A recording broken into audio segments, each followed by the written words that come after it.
오늘 우리에게 주시는 하나님의 말씀 요나서 4장 1절부터 11절까지 말씀입니다. 요나서 4장 1절부터 11절까지 말씀 이제 봉독하겠습니다. 하나님의 말씀 경청하십시오. 요나는 이 일이 매우 못마땅하여 화가 났다. 그는 주님께 기도하며 아뢰었다. 주님, 내가 고국에 있을 때에 이렇게 될 것이라고 이미 말씀드리지 않았습니까? 내가 서둘러 스페인으로 달아났던 것도 바로 이것 때문입니다. 하나님은 은혜로우시며 자비로우시며 좀처럼 노하지 않으시며 사랑이 한없는 분이셔서 내리시려던 재앙마저 거두실 것임을 내가 알고 있었기 때문입니다. 주님, 이제는 제발 내 목숨을 나에게서 거두어 주십시오. 이렇게 사느니 차라리 죽는 것이 낫겠습니다. 주님께서는 내가 화를 낸 것이 옳으냐 하고 책망하셨다. 요나는 그 성읍에서 빠져나와 그 성읍 동쪽으로 가서 머물렀다. 그는 거기에다 초막을 짓고 그 그늘 아래에 앉았다. 그 성읍이 어찌 되는가를 볼 셈이었다. 주 하나님이 박넝쿨을 마련하셨다. 주님께서는 그것이 자라올라 요나의 머리 위에 그늘이 지게 하여 그를 편안하게 해주셨다. 박넝쿨 때문에 요나는 기분이 무척 좋았다. 그러나 다음 날 동이 틀 무렵 하나님이 벌레를 한 마리 마련하셨는데 그것이 박넝쿨을 쏟아버리니 그 식물이 시들고 말았다. 해가 뜨자 하나님이 찌는 듯이 뜨거운 동풍을 마련하셨다. 햇볕이 요나의 머리 위로 내리쬐니 그는 기력을 잃고 죽기를 자청하면서 말하였다. 이렇게 사느니 차라리 죽는 것이 더 낫겠습니다. 하나님이 요나에게 말씀하셨다. 박넝쿨이 죽었다고 내가 이렇게 화를 내는 것이 옳으냐? 요나가 대답하였다. 옳다뿐이겠습니까? 저는 화가 나서 죽겠습니다. 주님께서 말씀하셨다. 내가 수고하지도 않았고 내가 키운 것도 아니며 그저 하룻밤 사이에 자라났다가 하룻밤 사이에 죽어버린 이 식물을 내가 그처럼 아까워하는데 하물며 좌우를 가릴 줄 모르는 사람들이 12만 명도 더 되고 짐승들도 수없이 많은 이 큰 성읍 니느웨를 어찌 내가 아끼지 않겠느냐. 아멘. 함부로 말하지 않기라는 제목으로 하나님의 말씀 선포하겠습니다. 예전에 있었던 일입니다. 제가 예배 시간 대표 기도 때 정확히 이제 설교 끝나고 기도를 하는데 이런 기도를 했습니다. 회중 기도 때 하나님, 북한의 공산당 정권이 빨리 회개하여 그 나라가 개혁 개방되게 하여 주옵소서, 이렇게 기도를 했습니다.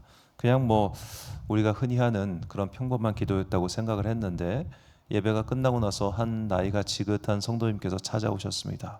저에게 이분이 대뜸 물어보셨습니다. 목사님, 사탄도 회개할 수 있습니까? 사탄은 회개하지 않기 때문에 사탄이죠? 라고 제가 답을 드렸습니다. 그러자 그분이 하시는 말씀이 그 다음 말이 중요했습니다. 공산당은 사탄인데 어떻게 공산당이 회개를 한단 말입니까? 자, 그분은 한국 전쟁을 경험하신 분이셨기 때문에 그분의 머릿속에는 공산당은 절대 회개하지 않는 마귀, 사탄, 악마, 이런 생각이 굉장히 뚜렷하셨습니다. 저는 그분의 생각이 틀렸다고 말씀드리는 것이 아니라, 자, 각자의 경험에 따라서 누군가를 저렇게 강렬하게 미워해 볼 때가 우리에게 있겠죠. 그냥 덮어두고 아무리 이것저것 좋은 말로 포장하려고 해도 그 미움의 파도가 너무너무 커가지고 다른 말이 들어오지 않는 그런 상태. 자, 바로 오늘 본문의 요나가 그런 상태였다는 겁니다. 자, 이 북한에게 당한 것이 있는 분들이 북한 김정은 정권, 공산당 정권을 아직도 마음 깊숙하게 미워하듯이 요나 또한 자기들의 고국을 괴롭혔던 아수르를 그렇게 미워하는 겁니다. 그러니 그들이 잘 되고 회개하고 하나님의 심판이 임하지 않으니 그 속이 얼마나 뒤틀렸겠습니까? 그렇게 속이 뒤틀린 상태에서 박넝쿨이 자라서 그를 식혀줬다가 그 박넝쿨이 거두어가니까 드디어 요나가 폭발하고 맙니다. 본문 9절 말씀에 그래서 하나님께서 말씀하시죠. 하나님이 요나에게 이르시되 내가 이 박넝쿨로 말미암아 성내는 것이 어찌 옳으냐 하시니 그가 대답하되 내가 성내어 죽기까지 할지라도 옳으니이다 하니라. 자, 오늘 본문에서 사실은 이제 요나가 하나님께 대하는 이 무례한 태도를 통해 우리가 두 가지를 사실 볼 수 있는데, 첫 번째로 요나는 하나님께 무례하게 행동할 만큼 그동안 하나님과 친밀했다는 겁니다. 그러니까 이 성경에서 사실 이제 유대인의 교육 하브루타라고 하는 교육이 굉장히 유명한데 이 하브루타 교육의 특징은 그야말로 끝장토론입니다. 그러니까 어떤 주제에 대해서 상대방과 끝장이 날 때까지 계속 토론하는 게 이 하브루타 교육의 핵심인데, 이 하브루타 교육의 기원이라고 해야 될까요? 그들이 나름대로 성경적으로 근원을 찾는 사람이 두 명이 있는데, 한 명이 아브라함이고 한 명이 요나입니다. 아브라함은 소돔과 고모라 심판 때 하나님께 계속 묻죠. 의인 100명, 의인 50명, 의인 30명, 의인 20명, 의인 10명. 이렇게 하나님께서 어떤 정해놓으신 상황에 대해서 요거는요, 요거는요, 요거는요, 요거는요 하고 계속 조건을 제시해요. 가격 흥정하듯이. 자, 하나님께 대하여 이런 약간 좀 건방진 태도, 그리고 오늘 본문의 요나처럼 자기의 의견을 말하고 그리고 그것이 관철되지 않으니까 막 썩내는 태도. 이것은 이제 유대인들의 굉장히 끝까지 토론하는 한 모습을 상징하는 것이며, 또 이런 끝장 토론이 가능한 이유가 뭐냐? 관계성에 있다는 거예요. 관계성. 자, 상대방이 나랑 원수입니다. 그러면 그 사람이랑 왜 끝장 토론합니까? 등 돌리고 말지. 지금 이스라엘이 이란이랑 토론을 합니까? 그냥 미사일 쏴버리고 말지. 우리는 원수와는 토론하지 않아요. 토론을 하고 말을 오래 서로 누구의 표현처럼 입을 길게 터는 것은 상대방과 관계가 있기 때문입니다. 자, 요나는 하나님과 친밀한 사람이었을 겁니다. 그렇기 때문에 하나님께 저렇게 징징거리고 떼쓰고 나 죽여, 나 죽여, 나 죽여, 나 죽여 이런 소리를 질렀겠죠. 자, 그렇게 친밀했던 요나였기 때문에 요나에게는 어떤 착각이 있었을 겁니다. 그 착각이란 하나님은 이런 분이야라는 착각입니다. 내가 만난 하나님의 이야기가 있고 내가 교제하고 있는 하나님이 있습니다. 하나님은 이런 사람 싫어하셔, 하나님은 이런 사람 좋아하셔라는 생각이 자기의 믿음의 경험, 하나님과의 교제의 경험 속에서 켜켜이 쌓였을 겁니다. 그렇기 때문에 어쩌보면 요나는 우리 가운데서 흔히 볼 수 있는 믿음의 연수도 출중하고 믿음의 많은 경험도 있고 그런 사람들이 쉽게 남을 정죄하는 태도와 굉장히 유사하다고 볼 수 있습니다. 내가 경험이 많은 사람들, 내가 하나님을 만난 세월이 오래된 사람들은 물론 대부분 다 겸손하시고 좋으세요. 그런데 그런 분들 중에 되게 남을 쉽게 판단하는 분들이 계십니다. 믿음 생활 그렇게 하는 거 아니야, 너 지금 그렇게 하면 안 돼, 이런 식으로 굉장히 단정적으로 말하는 분들 진짜 많습니다. 자, 그런 사람들에 대하여 오늘 하나님께서 이렇게 말씀하십니다. 본문 11절에 보니까 하물며 이 큰 성읍 니느웨에는 좌우를 분별하지 못하는 자가 12만여 명이요 가축도 많이 있나니 내가 어찌 아끼지 아니하겠느냐 하시니라. 자, 좌우를 분별하지 못한다. 자, 저건 이제 히브리어 원어를 그냥 직역한 건데 오른쪽과 왼쪽이 뭔지도 모르는 사람들이 12만 명이다. 한마디로 그냥 멍청하다는 얘기겠죠. 자, 이 사람들은 모르는 자들이라는 거예요. 어린애와 같은 자들이에요. 떼쓰고 성내고 그런 게 당연하다고 생각하는 자들이에요. 그런데 그런 자들을 지금 너의 기준대로 너의 생각대로 내가 막 칠까? 아니야, 요나야. 이게 하나님의 메시지고 사실 이것이 요나서 전체를 관통하는 메시지라고 저는 생각합니다. 우리는 하나님은 이러실 거야 라고 생각합니다. 물론 그 생각의 기반에는 여러 가지 성경 말씀들이 있습니다. 이런 구절, 저런 이야기, 이런 이야기를 종합해 보니까 하나님은 이런 분이야라고 하는 그런 모양을 만들어내곤 합니다. 그런데 그 모양이 하나님의 전부라고 생각해서는 절대로 안 됩니다. 자, 지금 우리가 읽고 있는 성경책이 우리가 믿는 하나님의 전부를 담았다라고 생각할 수 없습니다. 하나님은 성경보다 크신 분이십니다. 하나님께서 성경을 통해서 당신을 드러내셨습니다. 이것을 하나님의 자기 계시라고 하는데 하나님께서 성경을 통해서 보여주신 모습은 우리의 믿음 생활에 필요한 것만 보여주신 거예요. 필요한 것만. 그 나머지 것들은 너희가 하늘나라 와서 나와 함께 있으면 자연스럽게 알게 될 것이기 때문에 굳이 설명하지 않으신 게 훨씬 많습니다. 그러므로 지금 내가 경험하고 내가 읽고 있는 이 모습이 하나님의 전부일 거라 그렇게 생각해서는 절대로 안 된다는 거죠. 성경 안에는 분노하시는 하나님의 모습도 나오고 엄격한 하나님의 모습도 나오지만 정말로 우리를 너무 사랑하시기 때문에 너무 예뻐가지고 어쩔 줄 몰라 하시는 그런 하나님의 모습도 나옵니다. 그래서 우리가 미가서의 말씀처럼 그가 너를 즐거이 기뻐하시며 란 표현처럼 정말로 너무너무 그냥 이뻐하시고 애달파하시는 그런 하나님의 모습도 나오는 거예요. 때로는 어머니처럼, 때로는 엄격한 아버지처럼 그렇게 하나님의 모습은 성경 안에서 다양하게 등장하고 있습니다. 그렇기 때문에 오늘 요나처럼 하나님은 이런 분이야, 그러니까 너는 이렇게 해야 돼. 하나님은 이런 분이야, 그러니까 너는 아웃이야. 이런 식으로 단정적으로 누군가를 평가해서는 안 된다는 것이죠. 자, 우리는 흔히 나는 하나님 보실 때 꽤나 괜찮은 사람이고 특히 저 인간은 매우 별로인 사람이야 라고 생각할 때가 있습니다. 오늘 요나처럼 말이죠. 특히 우리가 누군가를 미워하거나 질투할 때 그에 대한 평가는 매우 박해지고 나에 대한 평가는 매우 올라가거나 혹은 나 자신을 매우 긍휼하게 생각합니다. 우리는 솔직히 자기 자신에 대해서 객관적이지 않습니다. 내가 제일 불쌍해요. 내가 제일 불쌍하고 내가 제일 힘들고 내가 제일 착해. 내가 제일 억울해. 이게 대부분의 사람들의 태도입니다. 자, 그렇기 때문에 이 전도서 기자가 한 말이 참 의미심장합니다. 전도서 9장 2절과 3절 말씀 조금 긴데 제가 읽어드리겠습니다. 모든 사람에게 임하는 그 모든 것이 일반이라. 의인과 악인, 선한 자와 깨끗한 자와 깨끗하지 아니한 자, 제사를 드리는 자와 제사를 드리지 아니하는 자에게 일어나는 일들이 모두 일반이니 선인과 죄인, 맹세하는 자와 맹세하기를 무서워하는 자가 일반이로다. 모든 사람의 결국은 일반이라. 이것은 해 아래에서 행해지는 모든 일 중에 악한 것이니 곧 인생의 마음에는 악이 가득하여 그들의 평생에 미친 마음을 품고 있다가 후에는 죽은 자들에게로 돌아가는 것이라. 아멘. 자, 의인과 악인, 선한 자와 깨끗한 자, 제사를 드리는 자와 드리지 않은 자가 무엇도다 일반이다. 그들 마음속에 있는 악한 것은 사실 믿는 자나 믿지 않는 자나 똑같다는 거죠. 그러니까 하나님 보실 때 깨끗한 자와 깨끗하지 아니한 자가 어찌 보면 독인 객인이라고 할 수 있다는 겁니다. 50보 100보예요. 물론 하나님은 우리를 더 이뻐하실 겁니다. 그런데 하나님을 믿지 않는 자들에 대한 그 하나님의 마음도 과연 얼마나 크게 다를까요? 우리는 마치 누가복음 비유에 나오는 그 탕자의 비유에서 나오는 형과 같은 포지션이 우리라고 볼 수 있습니다. 우리는 믿게 되었고 아버지와 함께 있습니다. 그래서 아버지와 더불어서 온갖 좋은 것들을 누리고 있습니다. 그런데 하나님께서는 이것을 누리지 못하고 있는 저 집 나간 둘째 아들을 향한 애틋한 마음을 갖고 계세요. 둘째에 대한 그 집 나간 둘째에 대한 마음이 더 크다는 게 아니라 각자의 마음이 다른 겁니다.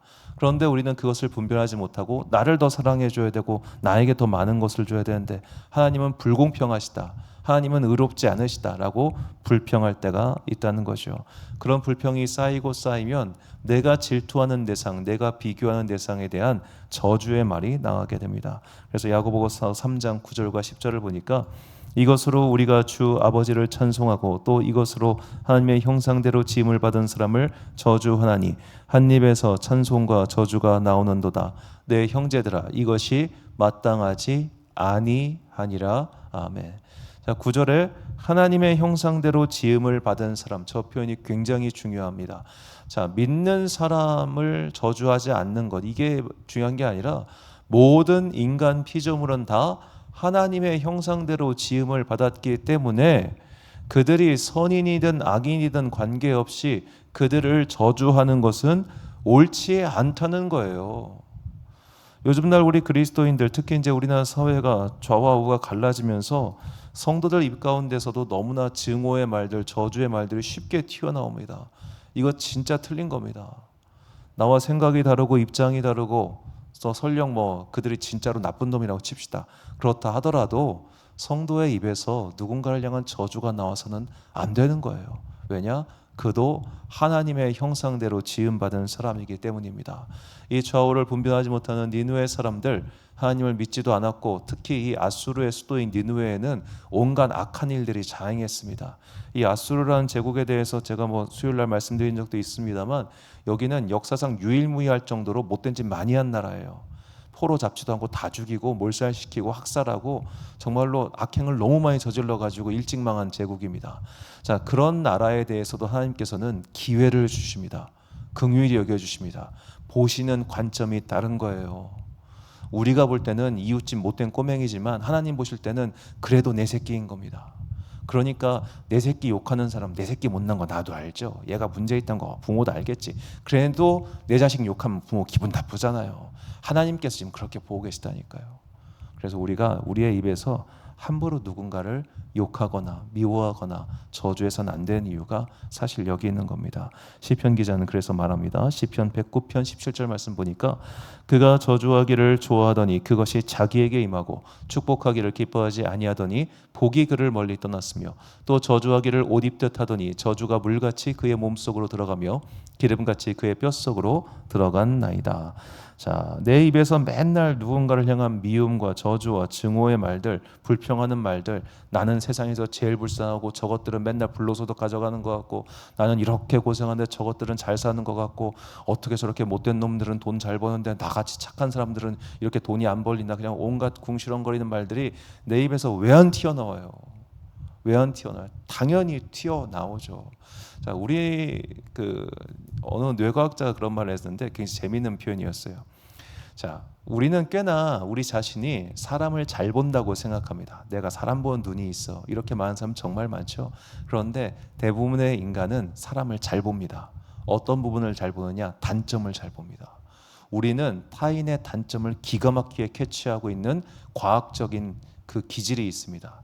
그래서 이제 진화 과학자들 하는 얘기로는 이제 인류가 수렵 활동을 하면서 위기를 발견하는 능력이 자연스럽게 발견하다 보니까 타인의 어떤 단점, 못난 점, 나에게 위협이 될 만한 점, 그런 것들을 기가 막히게 발견한다는 거예요. 훈련 받아서가 아니라 그냥 보인대요. 그래서 인류는 영원히 뒷담화와 함께할 거다, 뭐 그런 이야기였는데 매우 타당성이 있는 말입니다. 자, 우리는 이상하게 지금 나의 현재 상태에 만족하지 않고 다른 사람을 기웃기웃하는 버릇이 있습니다. 쟤는 왜 잘 되지? 쟤는 왜 이렇게 잘 살지? 쟤는 어떻게 저렇게 살고 있지? 그런 식으로 내 안에 그냥 자연스럽게 비교하는 마음, 질투하는 마음이 생겨요. 그러면 이제 이런 기도를 하게 됩니다. 저도 그런 기도 많이 했습니다. 하나님, 어떻게 저 녀석한테는 저런 복을 주시고 나한테는 안 주세요? 이건 공평하지 않은 거 아닌가요? 이런 마음의 불신과 원망이 생길 때가 반드시 있습니다. 자, 그때 우리가 그들을 위해 복을 빌어주지 못하겠죠. 솔직히 그거는 좀 어려워요. 내가 미워하는 자를 사랑하고 축복하고 이거는 어려워요. 우리가 거기까지 못 가더라도 적어도 그를 저주하거나 욕해서는 안 된다는 겁니다. 그때 그 욕과 저주가 나에게로 올 수 있기 때문입니다. 내가 누군가를 솔직히 미워할 수 있습니다. 누군가를 격렬하게 미워해 보지 않은 사람도 저는 인생을 좀 덜 살았다고 생각해요. 많이 미워할 수 있고 원망할 수 있고 증오할 수 있고 그 분노 때문에 이를 뿌득뿌득 가는 날도 있을 겁니다. 안 그랬다면 인생을 편하게 살았다고 저는 생각합니다. 자, 그런 시기가 있을 때 우리가 그 시기를 주님 저거 죽여주세요, 저거 벼락 맞게 해주세요, 저기 망하게 해주세요, 저것들 다리 부러지게 해주세요, 이렇게 하는 것은 내 인생을 낭비하는 거라는 거예요. 오늘 내가 설령 그런 자가 내 근처에 있다 하더라도 내 입에서 내 마음에서 저주가 뿜어나오지 않도록 우리가 스스로를 경계해야 됩니다. 왜냐? 그것이 영혼의 독이 되어 나부터 감염시키기 때문입니다. 내 영혼을 망가뜨리기 때문입니다. 그러므로 오늘 하나님께서 말씀하신 바에 따라서 예수 그리스도의 사랑과 은혜로 먼저 내가 온전히 무장되고 그것으로 거듭날 때 우리는 영혼의 독을 내뿜는 자가 아니라 영혼의 독을 중화시키는 자가 될 것입니다. 결단의 말씀 누가복음 6장 27절과 28절 말씀 우리가 잠목소리로 봉독하겠습니다. 시작. 그러나 너희 듣는 자에게 내가 이르노니 너희 원수를 사랑하며 너희를 미워하는 자를 선대하며 너희를 저주하는 자를 위하여 축복하며 너희를 모욕하는 자를 위하여 기도하라. 아멘. 사랑하는 지혜빛 광성교회 성도 여러분, 그리고 이 새벽 함께 깨우고 계신 귀한 주님의 자녀 여러분, 사랑하고 선대하고 축복하고 기도하는 것, 이거 정말 쉽지 않습니다. 그런데 그렇게 할 때 그 사랑과 축복과 선대와 기도가 결국 내 머리 위로 돌아온다는 것을 잊지 마십시오. 정말로 그 사람이 예뻐서 그 사람에게 잘해주는 것이 아니라 하나님을 사랑하고 하나님을 공경하기 때문에 그 사람 안에 있는 하나님의 형상을 바라보며 거기를 향하여 축복하고 기도하고 간구하는 것이지, 내가 너를 위해 거기까지는 우리가 솔직히 힘들어요. 거기까지 가자는 게 아니에요. 그저 하나님의 형상, 하나님을 바라보며 오늘도 순종하는 마음으로 내 안에서 오늘도 독초처럼 번져나가고 있는 미움, 시기, 질투, 비교하는 마음을 날마다 성령의 불로 잡초를 뽑듯이 태워달라고 기도하십시오. 그거 매일 자랍니다. 매일 자라요. 그러면 어느샌가 이 여름날에 여기까지 솟아있는 잡초처럼 쭉쭉 자라가지고 이 잡초도 오래 자라면 그게 잡초인지 모릅니다. 이만큼 켜놓으면 저게 나무 같아요. 그렇게 된다니까요. 매일 내 안에 있는 풍경화처럼 이게 고착화되기 전에 날마다 성령님의 은혜로 내 안에 있는 비교하는 마음, 미워하는 마음, 저주하는 마음들, 그런 모든 영혼의 독소를 태워달라고 주님께 간구하는 그런 여러분과 제가 되시기를 주님의 이름으로 축원합니다. 기도하겠습니다. 사랑과 은혜가 풍성하신 아버지 하나님, 우리 마음속에 영혼의 독소가 많이 쌓여 있습니다.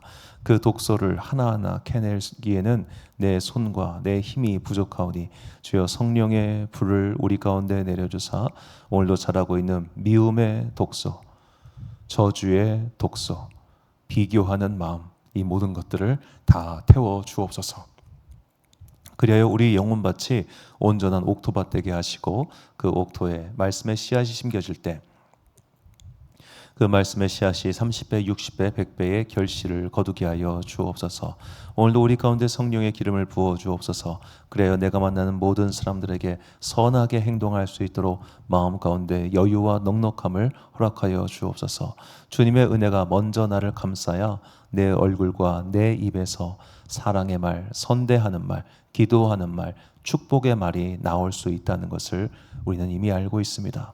주님, 우리 가운데 놀라운 은혜를 베풀어 주사 우리가 그 은혜의 바다에서 먼저 누리고 평안을 얻게 하여 주옵소서.